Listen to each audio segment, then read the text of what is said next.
Osmania university Osmania university మళ్ళా రాజకీయాల్లోకి వచ్చింది. ఉస్మానియా యూనివర్సిటీకి సంబంధించి ఎన్నికల సందర్భంలో ఇదంతా వస్తుందని కనీసం కాంగ్రెస్ పార్టీలో అధికారంలో ఉండేటువంటి వాళ్ళు కనీసమైనటువంటి విషయం చెప్పలేదు. పాపం ఉస్మానియా యూనివర్సిటీ వాళ్ళు 2023లో కూడా ఇచ్చిర్రు అని ఇప్పుడు చెప్పుకోవాల్సి వస్తుంది. కానీ ఉస్మానియా యూనివర్సిటీకి సంబంధించినటువంటి అంశంలో ఇవాళ కేసీఆర్ చేసినటువంటి వ్యాఖ్యలు కూడా గుర్తు చేసుకోవాలి. అరే ఉస్మానియా యూనివర్సిటీకి గిన్నెకరాల భూమి ఎందుకు అని తార్నాకకు వెళ్ళినప్పుడు మాట్లాడినటువంటి మాట కూడా చెప్పాలి.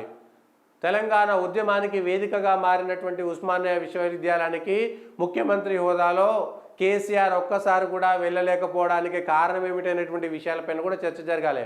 ఇవాళ కేసీఆర్ ఉస్మానియా విశ్వవిద్యాలయం గురించి కేయూ గురించి మాట్లాడేటువంటి అర్హతను కోల్పోయారని నేను అనుకుంటున్నాను.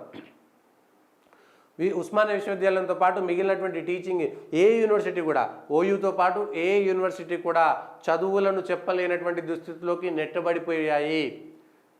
1వ తరగతి నుంచి కేజీ టు పీజీ వరకు కూడా ప్రభుత్వ బడులు, ప్రభుత్వ కళాశాలలు, ప్రభుత్వ విశ్వవిద్యాలయాలు తమ ప్రభను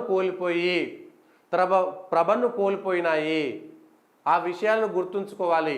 తిరిగి వాటికి పునర్వైభవం సాధించడానికి, పునర్వైభవం తీసుకురావడానికి పాత 1వ తరగతి నుంచి ఉన్నటువంటి ప్రభుత్వ బడులను నిర్లక్ష్యం చేయకుండా వాటిని మళ్ళీ తిరిగి పునరుత్తేజం చేసి పునర్వైభవం తీసుకురావడానికి ఏ ప్రభుత్వం అయినా సరే, కేంద్రంలో ఉన్నటువంటి మోడీ సర్కారు, రాష్ట్రంలో ఉన్నటువంటి రేవంత్ రెడ్డి సర్కారు చేయాల్సినటువంటి పనులను వెంటనే మొదలుపెట్టాలి.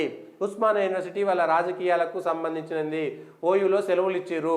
ఇది 2023ది ఇక్కడ వేసిర్రు, 2023లో వేసిర్రు, 2024లో వచ్చింది. వాళ్ళ కొత్త కాదు. గతంలో కేసీఆర్ సర్కారు కూడా ఇవే ఉత్తర్వులు ఇచ్చింది, చూసుకోండి అని చెప్తున్నారు. సో ఇద్దరు మాట్లాడలేనటువంటి స్థితి. మే 1 నుంచి 31 వరకు సెలవులు ఇస్తున్నట్లు చీఫ్ వార్డెన్ ఉత్తర్వులు. ఏటా ఇలాగే ఇస్తామని నీటి కరెంటు సమస్య ప్రస్తావిస్తామని వెల్లడి. నిరుటి ఉత్తర్వుల్లోనూ స్పష్టం. ఈ ఏడాది సెలవులపై కేసీఆర్ విమర్శ. రాష్ట్రంలో విద్యుత్తు, తాగునీటి కొరతకు నిదర్శనం అంటూ ట్వీట్. కొరత అవాస్తవం, మీటింగ్ రీడింగ్లోనూ స్పష్టం. తప్పుడు ప్రకటన చేసిన అధికారికి షోకాజ్ నోటీసు. అయితే కాంగ్రెస్ పార్టీ అధికారంలో ఉన్నప్పుడు తెలంగాణ ఉద్యమం జరుగుతున్నటువంటి సందర్భంలో కూడా తెలంగాణ ఉద్యమము ఉస్మానియా యూనివర్సిటీ వేదికగా జరుగుతుందని ఉస్మానియా యూనివర్సిటీలో ఉన్నటువంటి హాస్టళ్ళన్నీ ఖాళీ చేసినటువంటి చరిత్ర కూడా మనకున్నది. అయితే ప్రత్యేకమైనటువంటి పరిస్థితులు ఉంటాయి. ఎండాకాలం వీళ్ళకి సెలవులు ఇవ్వాలన్నా వద్దా, ఎవరు ప్రిపేర్ అవుతారు? ఉస్మానియా యూనివర్సిటీలో ఉండేటువంటి విద్యార్థులంతా కూడా సెలవులు తీసుకునేటువంటి పరిస్థితులు ఉండదు. వాళ్ళు పీజీ చేస్తూ ఏదో ఒక కాంపిటేటివ్ ఎగ్జామ్కు ప్రిపేర్ అవుతుంటారు. అయితే నాన్ బోర్డర్లు ఎంతమంది ఉన్నారు, బోర్డర్లు ఎంతమంది ఉన్నారు, నాన్ బోర్డర్లు ఉండవచ్చా ఉండకూడదా? నాకు తెలిసి ఒక 10 ఏళ్ల క్రితమో 20 ఏళ్ల క్రితమో నాన్ బోర్డర్లు వచ్చి హైదరాబాద్లో ఉండాల్సినటువంటి పరిస్థితికి ఇప్పటికీ చాలా తేడా ఉందని నేను అనుకుంటున్నాను. ఒక 20 ఏళ్ల క్రితము భోజనం కోసము ఉస్మానియా యూనివర్సిటీలో వచ్చి ఉండాల్సినటువంటి పరిస్థితి. అప్పుడు ఏది కిరాయికి ఇండ్లు తీసుకునేటువంటి పరిస్థితులు లేవు. అప్పుడు ఉన్నటువంటి పరిస్థితులు ఇప్పుడైతే లేవని అనుకుంటున్నా. నాన్ బోర్డర్లు 20 ఏళ్ల క్రితం ఉన్నంతగా ఇప్పుడు ఉండకపోవచ్చని అనుకుంటున్నా. అప్పుడు ఉండేటువంటి పరిస్థితులు లేవు.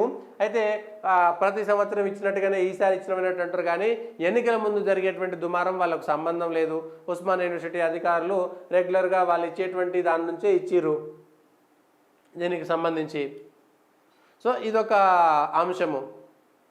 ఇప్పుడు ఉస్మానియా యూనివర్సిటీ కేంద్రంగా రాజకీయ దుమారం కొనసాగుతుంది. కాంగ్రెస్ పార్టీ ఇదిగో చూసినవా కరువు వచ్చింది, ఇది వచ్చిందని టీఆర్ఎస్ విమర్శిస్తుంది. మరి టీఆర్ఎస్ కూడా పోయిన సంవత్సరం ఇచ్చింది కానీ కాంగ్రెస్ విమర్శిస్తుంది.